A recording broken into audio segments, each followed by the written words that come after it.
Sticks and Stones from Tiny Battle Publishing, a game that I've played more than a handful of times over the last few weeks. It's a game designed by Mark Walker, published by Tiny Battle Publishing, set during the Fourth World War, so you completely skipped World War III and gone straight on to World War IV, which is actually an alternate 1980s Cold War setting. So, bit confusing that bit, but anyway, it's a game that I do enjoy. It's a game that has a lot of neat features, a lot of really cool touches, and so I'm quite keen to get this one to the video and show how it plays and overview of the units and so on. It's a game that is quite quick, relatively speaking. You know, it's a war game, and it's also quite simple to learn.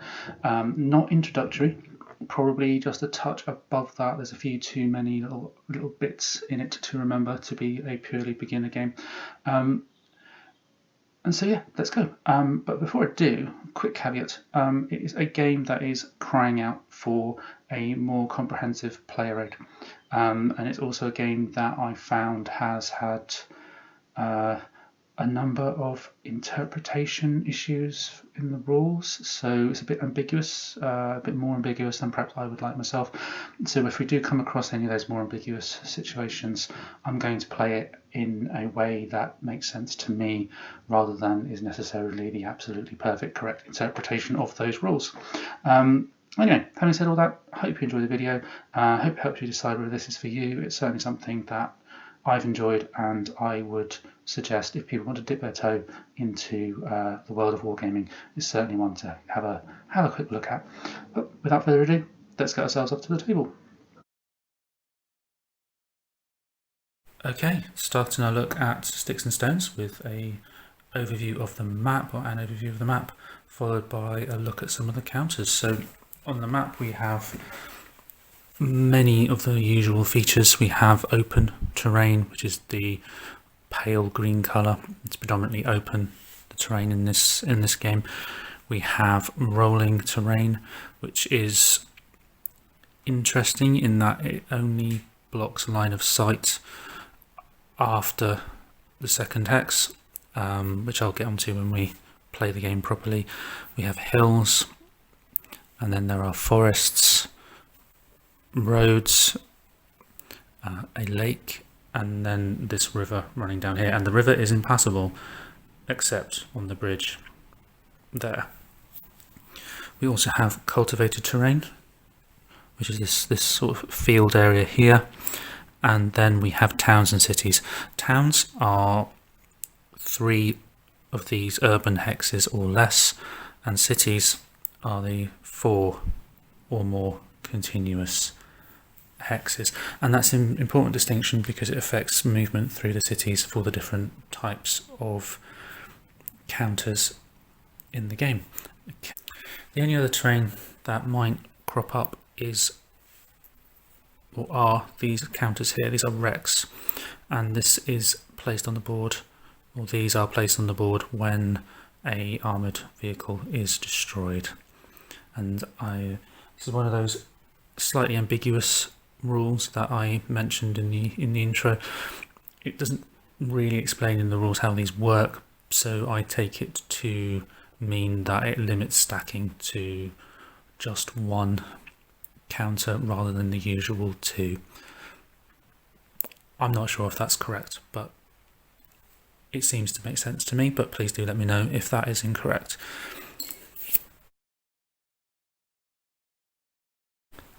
So let's take a closer look at the units, and we have many of the usual things you'd see in a war game, but this particular game focuses quite heavily on the armoured vehicles, and so there are far more armoured vehicles than there are other types of units.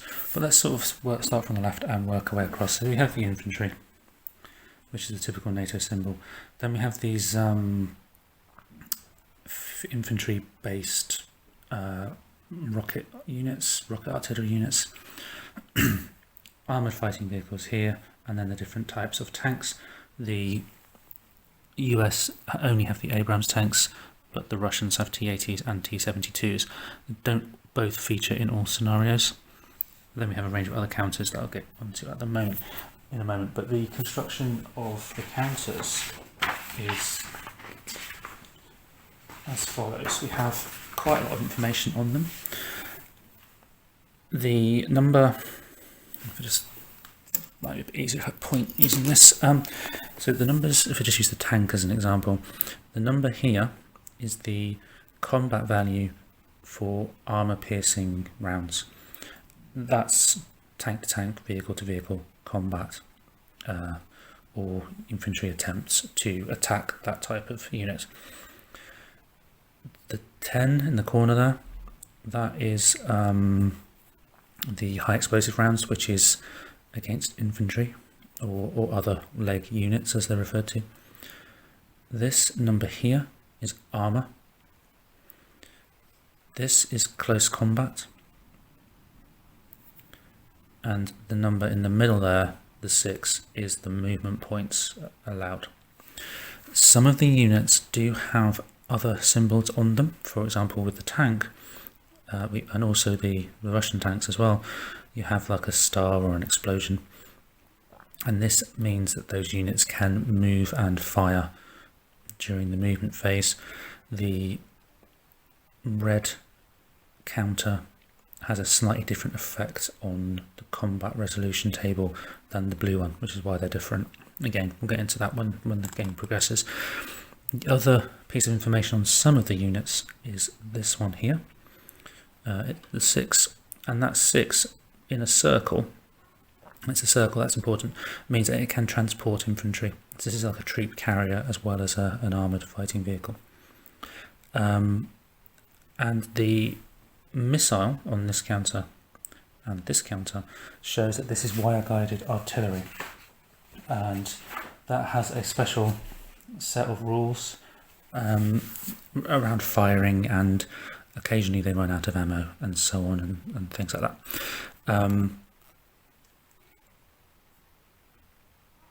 Obviously the colours here, the brown and the grey are the two different sides, which kind of makes sense, but if you're not familiar, then it helps to know. Okay, the other counters here we have disrupted, fired and moved, and there's an important concept in the game of eligibility. And the reason I show these kind of administrative markers here is because if any of these markers is placed on top of a unit, whether that's disrupted or fired or moved, or indeed anything really other than another unit, the unit that is underneath it cannot do anything. They are not eligible unless there is a card played that allows them eligibility, or there is a special rule in effect, such as during the assault phase where units that have moved can assault. But normally if you have one of these markers on, you cannot do anything with that unit until the marker is removed at the admin phase towards the end of the round, end of the turn.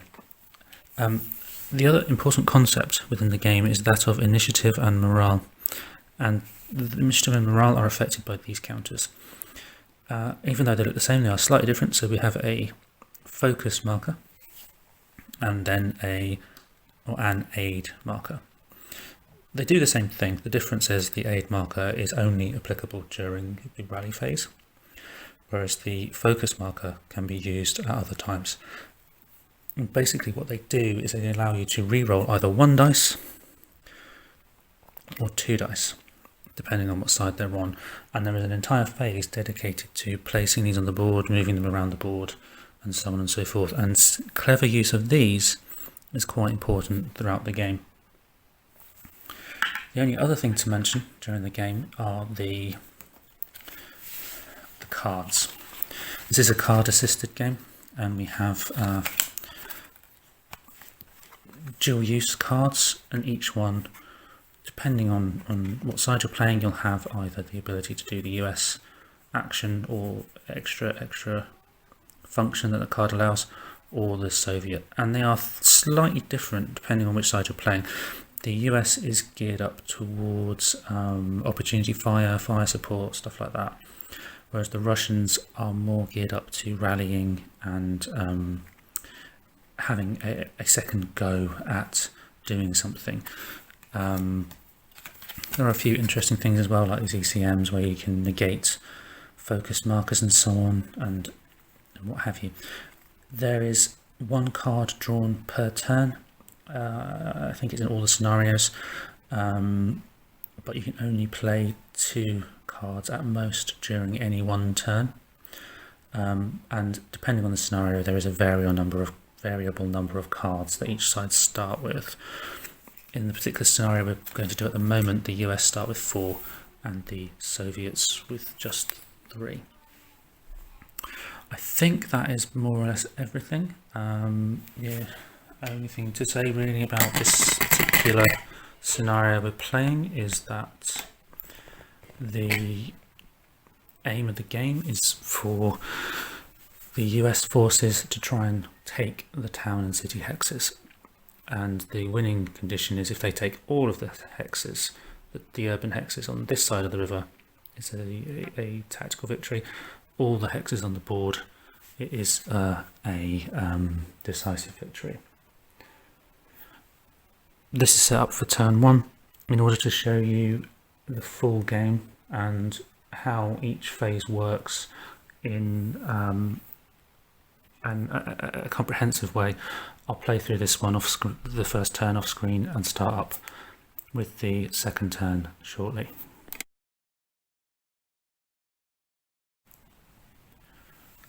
Start of turn 2. The first turn was relatively short due to the fact that the only thing most units could do was move. The USSR had the initiative, which is this block up here, and essentially what happened was the troop transport moved down this way. Some of the artillery, the tanks and other vehicles came across here from the US, and the tanks came this way trying to get the town and city in a pincer movement.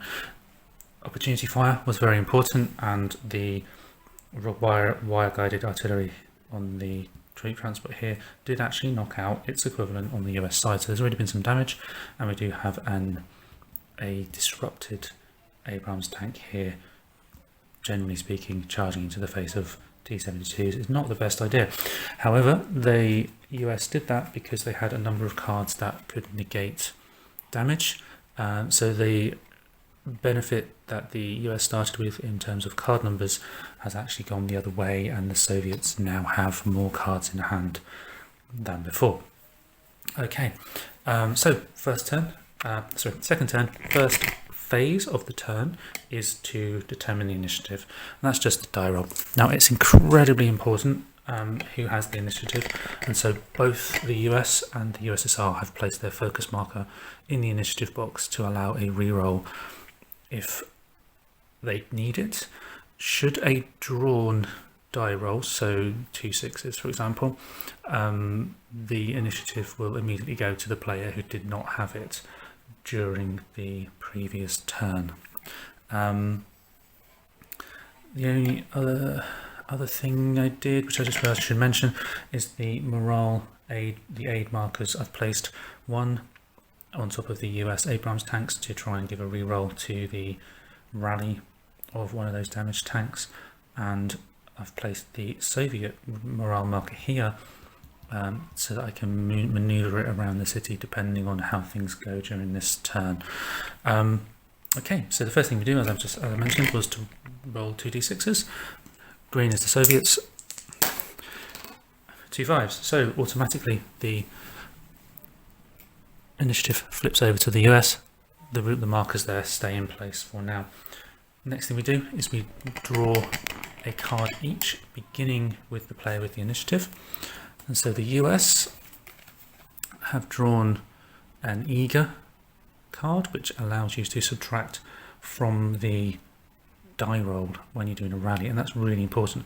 We've already got one of these, so with any luck the US will have their Abrams tank back in the game very soon. The Russians then, or the Soviets, have a second chance, and this allows them to remove the fire marker from a unit and potentially fire again or do something else during the turn. It's all to do with those eligibility rules mentioned at the beginning. So that is the first 2 phases of the turn done. There are 9 in total. Most of them are quite quick. Next phase is the rally phase. The rally phase is the third phase in the turn after the action cards, and essentially what you would do is you'll roll 1d6 and compare the result to a disrupted unit's morale. If you score equal to or less than the morale for the unit, you will rally.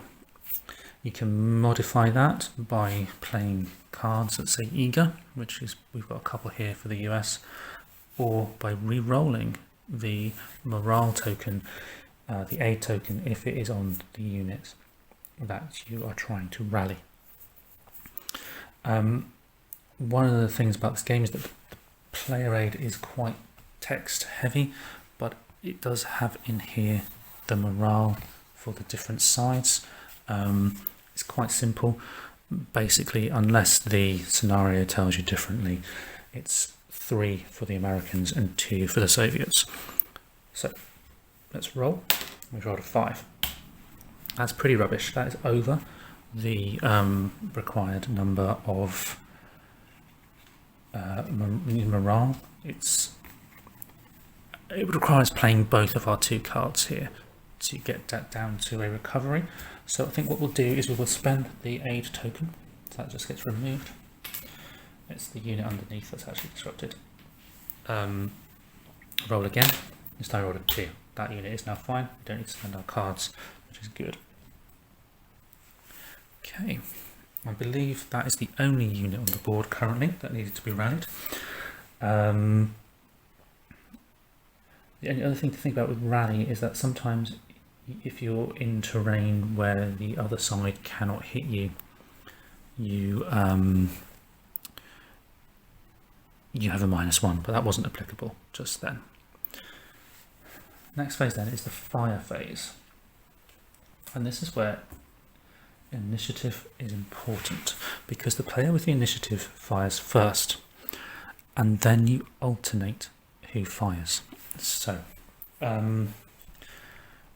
that will mean, having fired the US, the Soviets then get to go, and it keeps going like that until no one wants to fire anymore. So to start off with, what we will do as the US player is we will fire using our 2 Abrams tanks at the T-72s. We don't have anything that would help particularly on the US side in terms of firing. We have Hell No, which can negate another card, which is quite helpful, opportunity fire, and then those 2 rally cards, called those 2 eager cards. So nothing will really help with our offensive at this point, but we will take advantage of the Abrams tanks' really quite good power.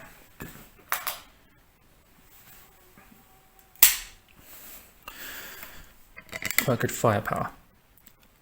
Okay. So the way combat works then is, the first thing you need to do is you need to look at the number on the left hand side of the counter. Depending what you're firing at, depends on which number you use. We're firing at armor, so we will use the number there in red, which is the armor piercing firepower. We haven't moved first, so we don't need to worry about column shifts for that. But what we do need to do is take into account the armor of the defending unit. When you fire against hexes in Sticks and Stones, you need to be careful of what's inside the hex. So for example, if, as in this case, you have just armor, you fire at the hex. If you have a combination of armor and leg units, you have to choose which one of those you're firing against. So that's important. That's quite important to remember, because the numbers on the left hand side are specific to each type of target. So the way the combat would work is, first thing you do is look at the firepower and then at the armor, and take the armor away from the firepower, which in this case is going to be 8. And then the next thing you need to do is to consider the range of the counter. Now this is something that's color coded. I didn't mention this before because it makes more sense when you look at it here, but you have on the combat table here, you have these different color coding, and depending on how far away you are from your target depends on what column shift you're getting on the CRT. So here we are red, we are 2 hexes away, so we're going to get a short range benefit, and short range benefit is 2 column shifts to the right. So we start on 8 because it's the 14 minus 6, move 2 to the right. Then we need to consider multiple unit fire, and this is a bit tricky. This is one of the ones that I get confused, but basically if you have 2 units in a hex, you can fire using this additional attacking unit. It was also applicable if you attack with units next to you or somewhere else that can see. And basically what it does is it doesn't add their combat vectors together, it adds a column shift. Now whether that means you don't have to do that, so whether that means these 2 could fire twice, like one at one target, one at another target, I'm not sure. So I've tended to play it so that you simply get the extra column shift rather than using the units in the same hex to attack different locations. I'm not 100% sure, but that's the way I've been doing it. So in this instance, what will happen is we'll deduct the we'll add on the range, then we'll add on the benefit for the additional attacking unit in its hex, which in this case would be another column shift to the right, of another 2 column shift to the right. However, in the small print on the terrain chart, it does say maximum shift is 3 columns. So we're going to move from 8 up to 16. Now we need to take into account the fact that the T-72s are in the city, and the city will reduce a column shift by 1. So we are now firing on a shift. Having shifted left and right, we are now firing on a column shift labelled 12. If you've played any type of war game before, this is all going to be very familiar, but it's worth going through in a bit more detail because of the extra issues that I've been having around multiple firing and so on. Anyway, what we'll do is we'll roll 2 dice, and we've rolled an 11. So we look up 11 on the board, and we're at the bottom, so we are rolling 2 hits on the T-72s. And all you do again is roll the dice, which in this instance were 5 and 6, and they are checked against the morale, which is obviously higher than 2, so they take 2 hits. So both those units are disrupted, and you have to apply the hits to one unit, then another, and then another, and then another, and so on and so forth. And sometimes the hits do rack up in this game, but you have to apply a hit to all units in the hex before you apply a second hit to the first, if that makes sense. So anyway, both those units are disrupted, so we'll pop a disrupted counter on the top. And then, importantly, both the units in the Abrams hex, because of the supporting fire from the second unit, both those units are fired. Now it is the Russians' turn to fire, or the Soviets' turn to fire. The disrupted unit cannot fire. It's no longer eligible, so the T-72s in that front hex are now out of action until we can rally them next turn. But we do have a couple of other things in fire. We have the rocket artillery and the rocket artillery on top of the vehicle. Works very similarly in the sense that if you can see it, you can hit it, and if you roll the dice and so on. There's no blocking terrain. The fact that this guy's on a hill is not going to stop you being able to see it at the moment, so we can shoot, and we will shoot with the wire guided artillery on this vehicle here, and we get our line of sight trait down the side of the hex to that vehicle. Wire guided artillery works slightly differently. So although it's still color coded, and in this case we are shooting at just one tank, which means the range we'll use is 14. Now we don't have the similar range column shifts as before, and so the range is going to be normal range. So between 5 and 8 is the normal range. Obviously we can shoot less than 5, but 8 will be the maximum, but there's no shift for the fact that you're less than 5 away. But we'll fire at that anyway. Well, then we'll roll 2 dice as before. This is the second time in the game that this has fired, and now if we would have rolled a double on the wire artillery, the double means it's out of ammo. It's not happened here, but what would essentially happen is it would default to a no effect. But as it is, we've rolled a 6. There is no... I've jumped ahead a bit there, haven't I? Sorry. So the first thing we need to do is take away 8 from 14, which is going to give us 6. So we're starting on the column 6. Then there's no other factors that influence that, so we're just going to look at our roll of 6 on column 6, which means 4 hits, potentially 4 hits. Roll 4 dice, and we have just 1. That is 3 or less. We don't have anything that can help. So that Abrams tank is gone. So first thing you are disrupted. Then you take the step loss, and then you are destroyed. Which in this instance is going to be a wreck. That was quite a lucky hit, really, for the artillery, because those tanks are usually pretty hard to kill.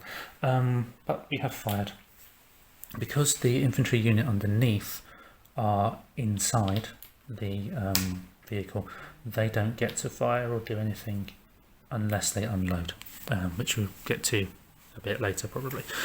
Back to the Americans then, and the Americans now have a bit of a problem because they don't really have anything suitably powerful to do much with. So we will pause there, I think. From an American point of view, at least. However, the Russians may want to do something with this guy here. If he's in range, he does have a red range. So the maximum number of hexes he can move is 8. So 1, 2, 3, 4, 5. It's just in range, I think. But would it be more sensible to try and stop these guys coming across here with opportunity fire? 6 one after that in the other, really, isn't it? Let's do that. Let's wait and see. So fire phase is now done. Moving on to movement now. Movement is different because the fire phase was alternating. The movement phase, the player with the initiative, which is the Americans at the moment, decides who moves all of their units first. Okay, now let's see what that would look like here. Now, as the Americans, I don't have any cards that do anything particularly useful. So, and I think what I want to do is I want to get the Russians to go first. Now, as the Russian player, our cards are predominantly relating to having defensive type cards. We've got a couple that will allow to rally with a modifier on the rally, which is not really helpful at this point. That's a bit later on, but it's good for later. But then we do have these Lucky Day and Second Chance cards, and these are much more useful. So these allow us to remove a fired marker, and this allows us to re-roll some defensive dice, because one of the most powerful things the US can do is their opportunity fire. Okay, so let's move then.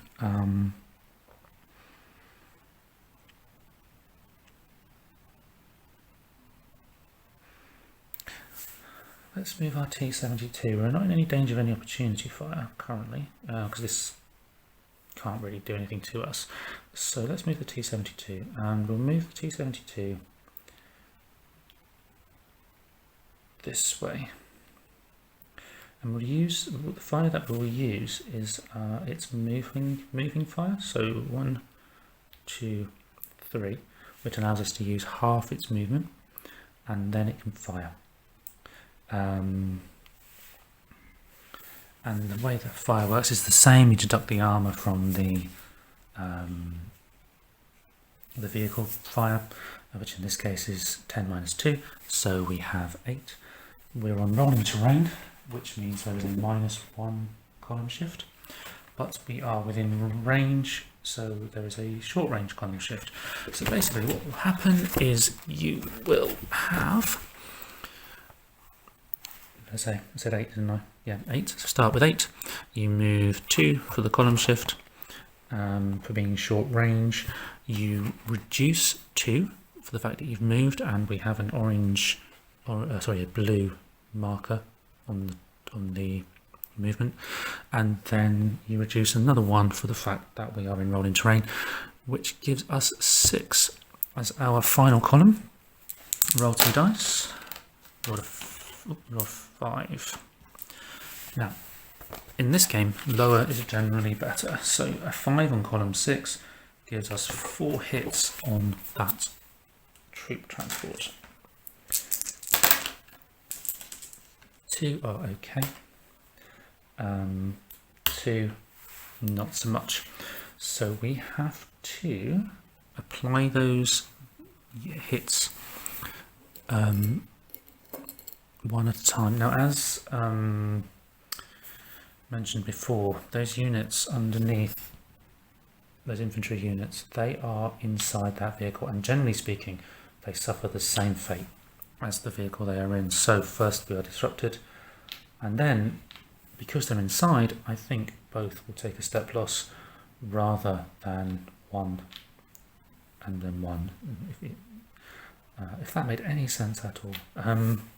So both, as far as I can gather, are disrupted and have taken a step loss rather than 2 disrupted results. The T-72, of course, has fired. And then what I think I will do now, actually, as the Russians, is I'll play some of those cards. And I think the card that I will play, just in case the Americans come down here with their troop transport, I will play the Second Chance card, which allows me to remove the fired marker from a unit, and I'll remove it from this rocket artillery, which means he is now eligible for opportunity fire. Anybody else? Probably not at this point, except maybe to move. No, I won't even do that at this point. Okay, I was thinking about moving these guys, but I won't for now. So the Americans now have to move everything. But before the Americans move, they are going to play this card. Hell no, which means that the last card played by the Russians is now negated. So that fire marker goes back on the troop transport.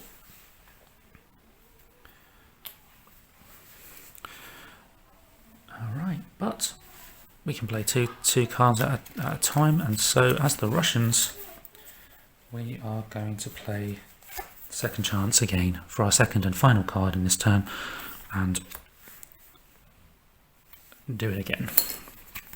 And the card play is so important in this game. It really does add that extra element to it. But let's move our American forces. Disrupted and fired, cannot move. So the only eligible units now are the troop transport here and the vehicles there. So let's do that. Let's move these guys, and it's the usual sort of one movement point unless the terrain's awkward. So we have 1, 2, 3, 4. I'll move here 5 and then 6.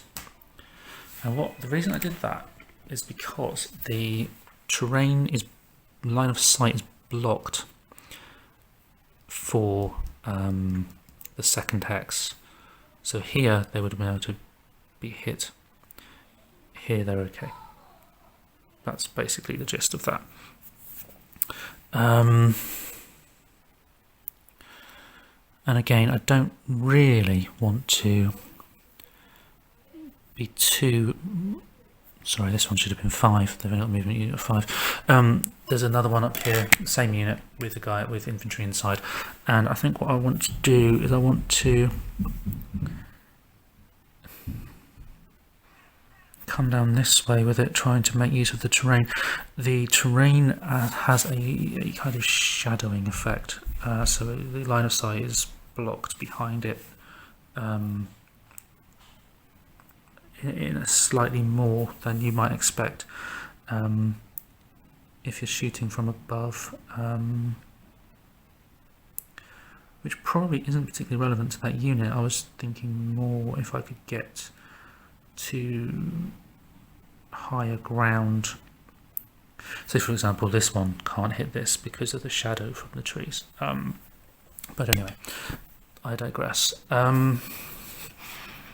What to do with this unit? I think what we'll do is we will risk the opportunity fire and we'll just go for it. We need to start making some progress. So 1, he can now hit. He's 1, 2, 3, 4, 5, 6 away.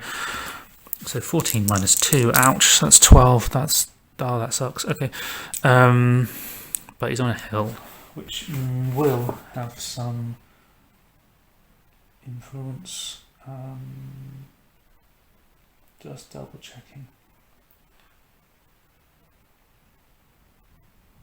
Oh, right, okay, this guy's on a crest of a hill, which means the lower elevation can't shoot him. So he's able to move here, and then he gets shot at. But it's the same thing, so we've rolled a 5. The rocket artillery is okay to shoot, it doesn't run out of ammo, and the vehicle is on the 12 track, 12 column even, so that's potentially 6 hits on that vehicle. Ouch.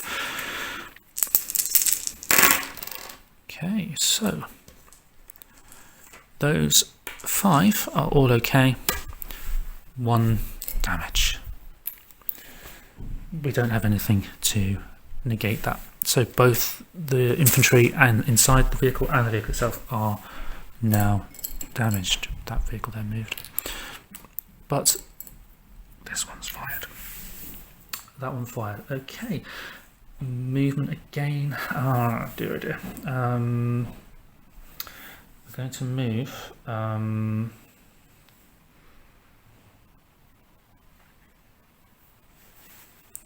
Here. Now, when you move these vehicles with the infantry inside, you can move up to half and then unload your infantry. So that's what we'll do here. We'll move on to the rolling terrain. We could do opportunity fire, but then if we fire, we can't initiate close combat. But that might not be such a problem. Oh goodness me. Yeah, let's do opportunity fire. See if they can be lucky twice. Same thing. They've got a 12 minus the 1 column for being on rolling terrain, so that's going to be on column 10. 6 on column 10 is 5 potential hits. Oops. Oh, that's much less good for the Americans. They don't have anything that will help with that, so 2 of them are negated by the morale, the other 3 are hits, and so the first thing that happens is we are disrupted. Then we have a step loss, then we're removed, so this vehicle is now destroyed and it becomes a wreck. Ordinarily, what happens is the infantry suffer the same fate, unless the vehicle is entirely destroyed, in which case the people inside have a chance to survive. And on a d6 roll that is even, I think you survive. Yes, on an even number the units survive. So these guys are lucky, although they are both disrupted and at a reduced step loss. Wow. Putting up a good defense so far, the Soviets. Okay, moving on to close assault. Haven't got anything that can close assault at the moment. The Russians are putting up far too good a defense, so the shopkeeping phase. And we basically just remove all the counters during the shopkeeping phase that are not units or morale or disrupted. Which means that one should go back.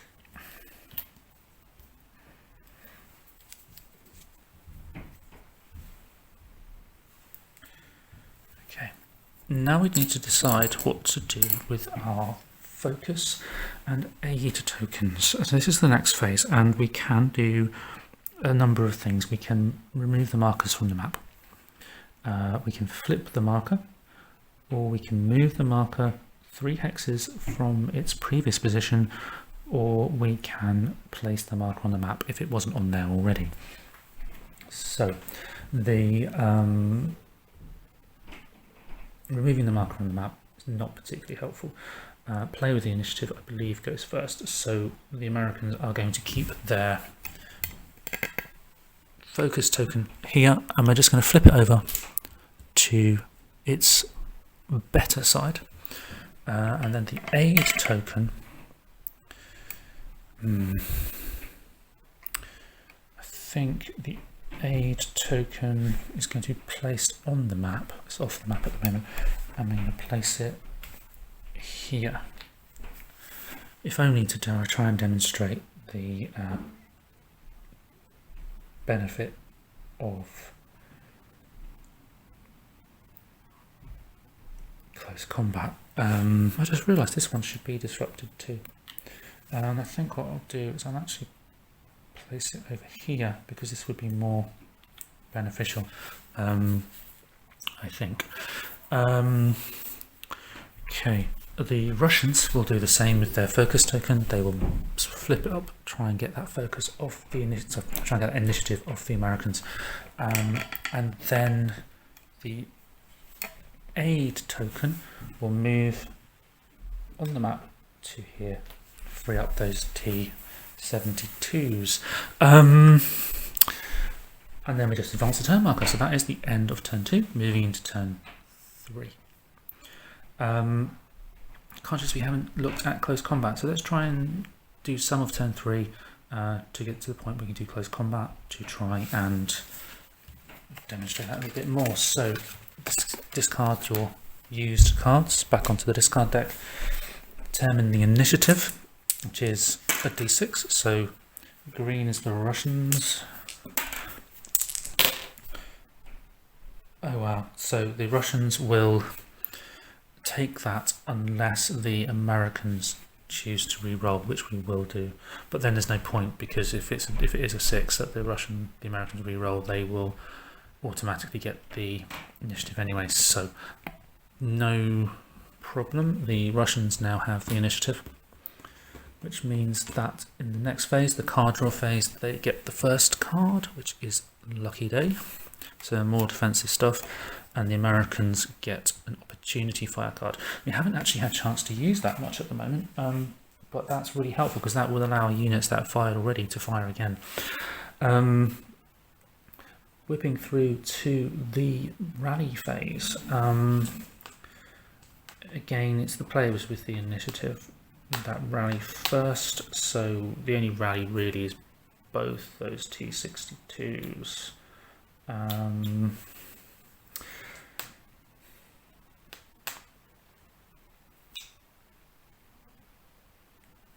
Okay, now we can get a leftward shift, so we're going to -1 from any result, and then we have the opportunity to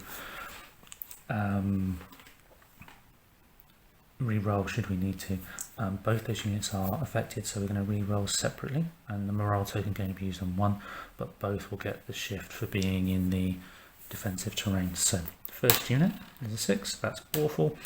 So one of them will remain disrupted, and the second one is a 1. That's good. Okay, I could have I should have re-rolled that, shouldn't I? But anyway, so we have one disrupted T-72 and one OK T-72. The morale marker we did not use, so it's going to just live under there for now. Moving on to the unit there, which is American now. That's a 3. We are eager, which reduces it down to the 3, so he's okay. Disrupted here, which again is American. They're okay. And then underneath that reroll token is 2 disrupted units. One is inside the other, and I believe that means you apply it as though it's a single unit, which is a 1, so they're okay. I do find some of those rules are slightly difficult to keep track of. It might be me more than the game. Okay. The fire phase. The Russians have the initiative, and we're going to pound them down with our T-72s. Fire at this one. It's already taken a step loss, so it's 8 on the column. The CRT table, so we have 10 minus 2, that's 8.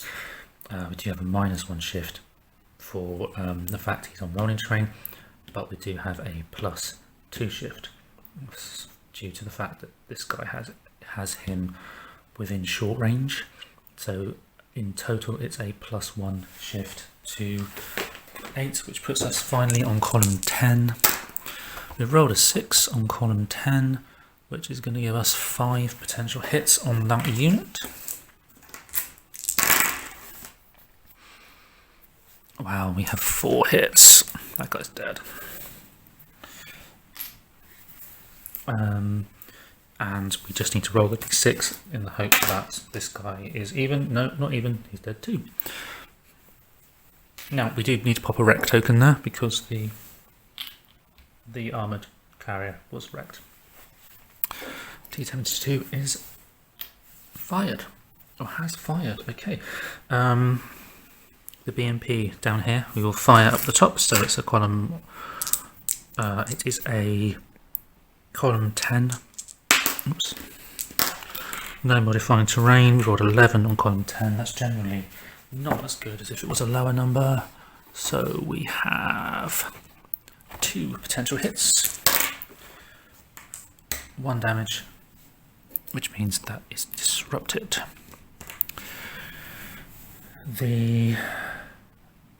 I've just realised we should have done that slightly differently, because we alternate, don't we? Oh, oops, that's a mistake. Okay, let's just pretend we didn't do that. Give the Abrams tanks a chance over here. And then we'll just take 2 turns with the Americans just to even it out. Oops.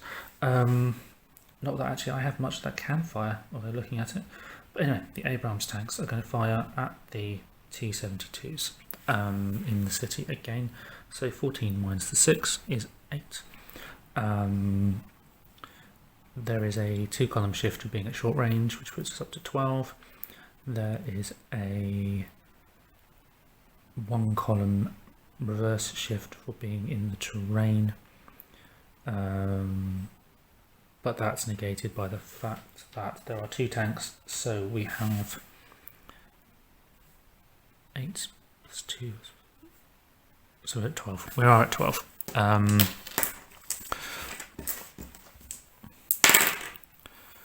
Just 7, and on column 12, 7 is 5 hits. Oh, that sucks. So the Russians will play their lucky day, re-roll 4 dice or up to 4 dice, but we have to accept the final result. So ultimately we have 3 hits on those T-72s. 1 is already disrupted, so we're going to have a second disrupt, then a step loss, and a step loss, and then that one's destroyed. We don't get to reroll until the reroll phase for the morale aid element of this. And that should be a wreck.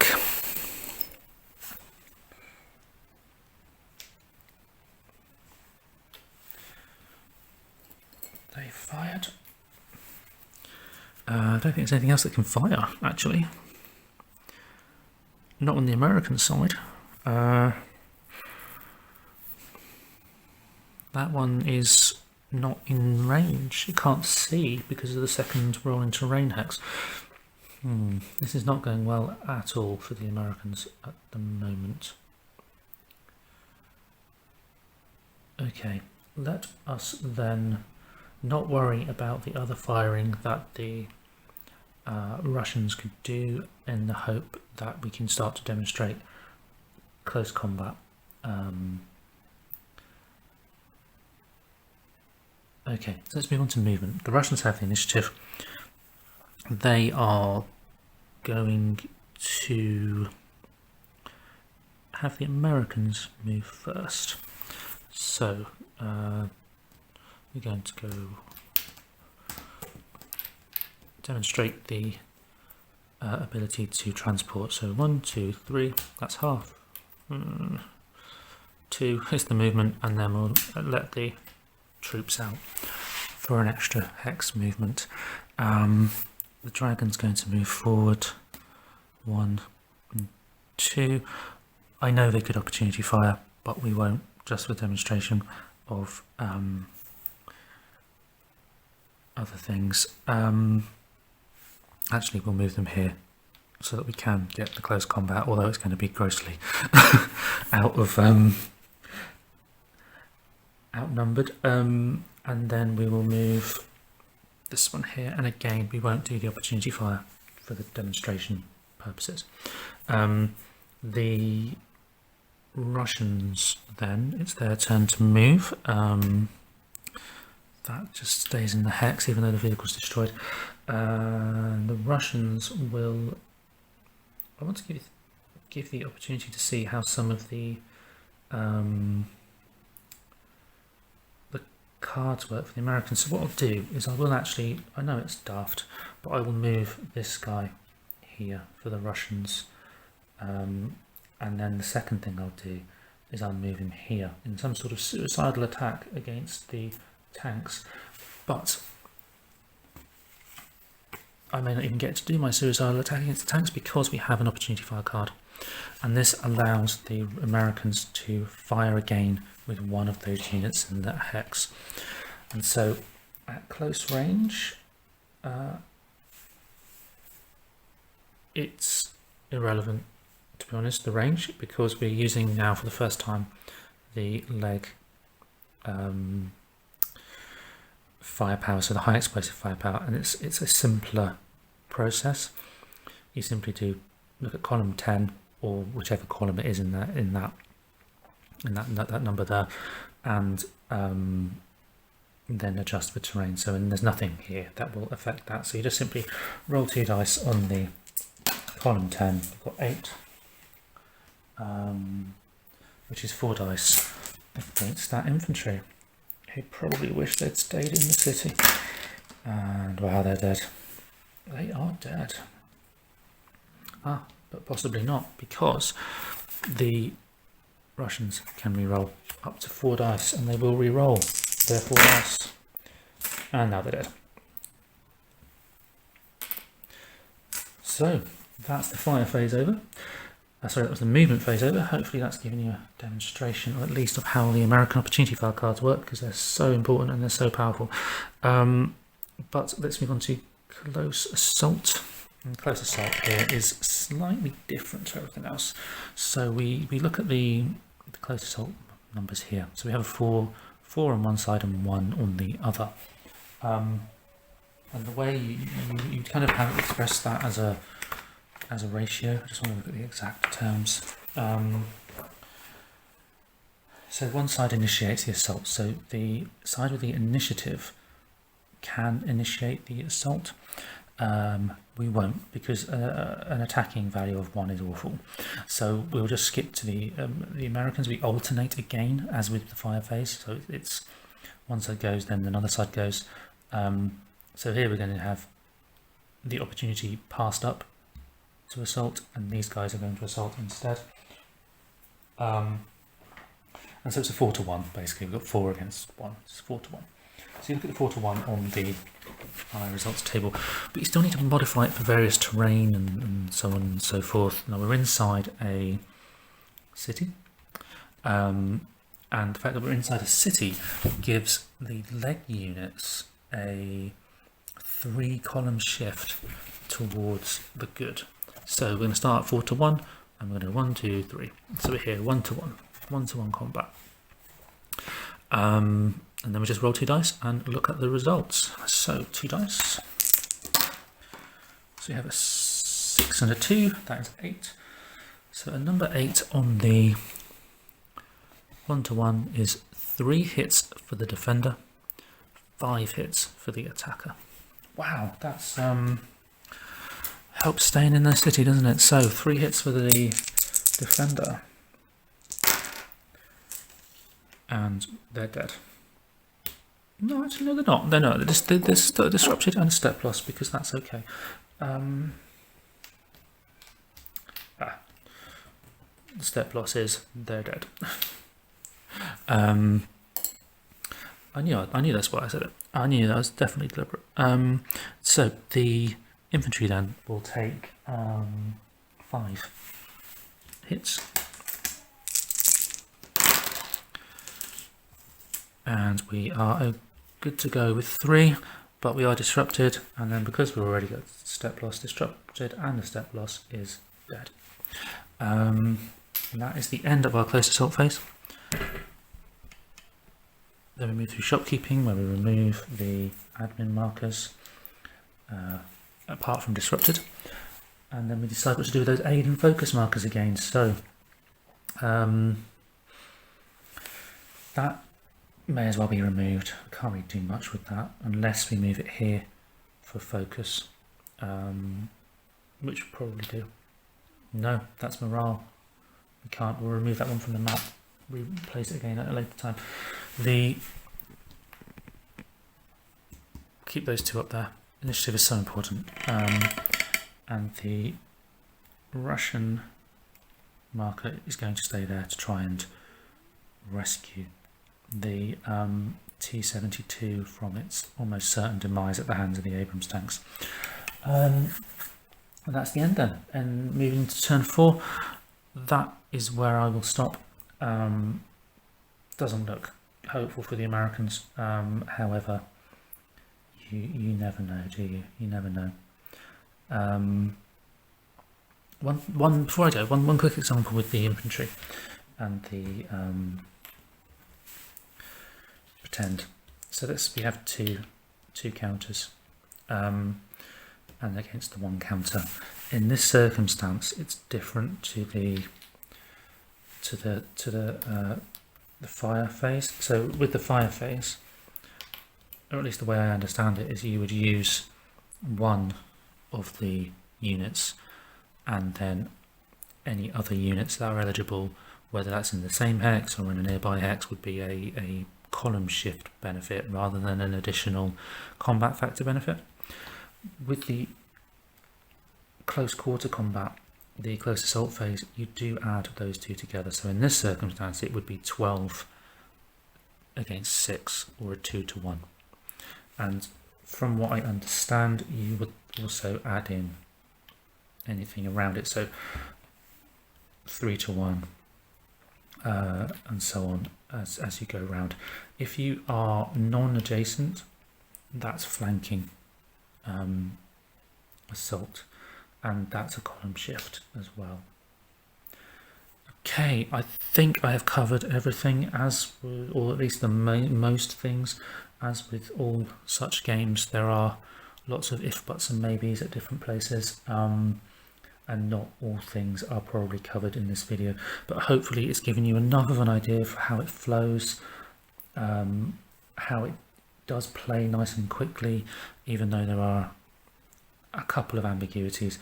But from what I understand, this is actually the first in a series of games, and the system has evolved over that period of time, and I would certainly be interested in looking at others in this Platoon Commander series. But anyway, that's for another day. I'll leave it now, and except to say I hope it's been helpful, and I'll see you next time. My name's Neil, and from Diagonal Move. See you later.